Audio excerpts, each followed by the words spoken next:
Society और chit fund company की जानकारी पाने के लिए सब्सक्राइब करें हमारे चैनल को। साथ के साथ हमारी बेल आइकन का बटन दबाएं ताकि हमारे द्वारा बनाई गई हर एक लेटेस्ट वीडियो पहुंचे सबसे पहले आपके पास। तो चलिए दोस्तों, चलते हैं न्यूज़ की ओर कि आज की बड़ी खबर क्या है।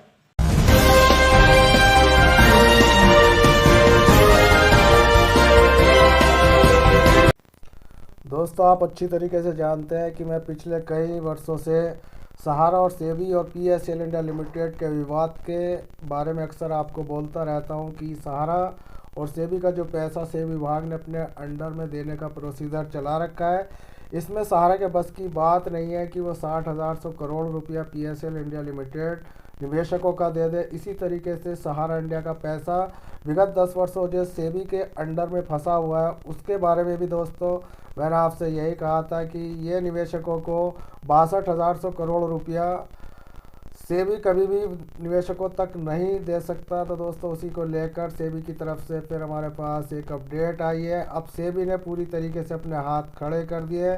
सेबी ने कहा कि 60,000 करोड़ से ज़्यादा की राशि को बताना और मुश्किल वसूल होने वाली रकम है। यानी कि सेबी ने सीधा सीधा कहा कि इतनी बड़ी रकम मेरे बस की बात नहीं कि मैं कंपनियों से वसूलूं और निवेशकों को दे दें। तो दोस्तों, यहाँ पर सेबी ने टांगी क्यों अड़ाई थी?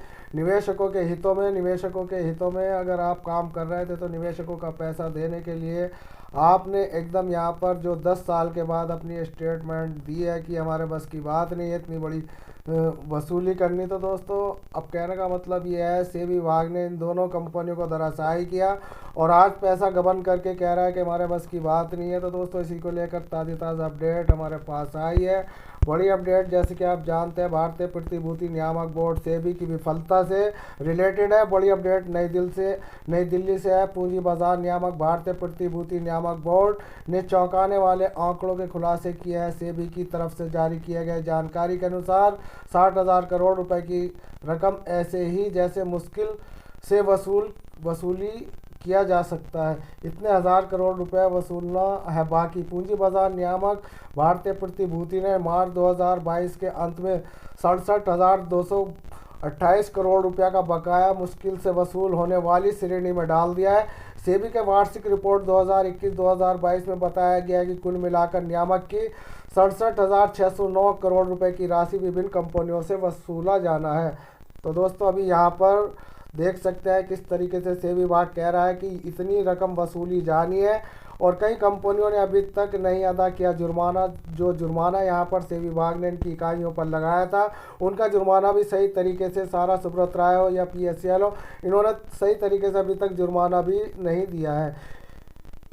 इसमें कई ऐसी कंपनियों पर जुर्माना अदा नहीं कर पाई हैं और साथ ही कई ऐसी हैं जिन्होंने अभी तक शुल्क का भुगतान नहीं किया है और उनमें निवेशकों का धन वापसी करने में सेबी का निर्देश पालन नहीं किया गया। सेबी ने कहा कि 96,906 करोड़ रुपए से 65% यानी कि 62,206 करोड़ रुपए सामूहिक योजना CIS के संबंधित है और पीएसएल इंडिया लिमिटेड सहारा समूह की कंपनियां सहारा इंडिया कमर्शियल कॉरपोरेशन लिमिटेड सार्वजनिक नियमों से संबंधित है।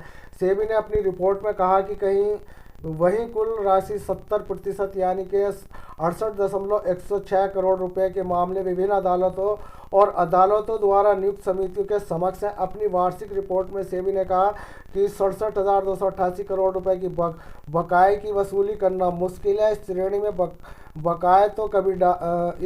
में बकाया को तभी डाला जाता है जब वसूली के सभी तौर तरीके अपनाने के बावजूद भी राशि को वापस नहीं किया जा सकता हो। इसके अलावा सेबी ने 2021-22 के दौरान जांच के दौरान प्रतिभूति नियामक का उल्लंघन करने से संबंधित 59 मामले अपने हाथ में लिए, जो इसके लिए पिछले वर्ष 94 से 2019-20 में ऐसे ही मामलों की संख्या 140 थी। तो दोस्तों, जैसे कि आप जानते हैं कि सेबी विभाग जो है प्रतिबंधित इकाइयों को कर देता है, पैसे वसूलने का जिम्मा खुद ले लेता है, लेकिन जब वसूली का नंबर आता है तो कंपनियों से इससे वसूल नहीं किया जाता। अब इस तरीके से दोस्तों 10 साल तक सेबी विभाग ने गुमराह रखा और आज कहता है कि इतनी बड़ी रकम वसूली करना बहुत मुश्किल है।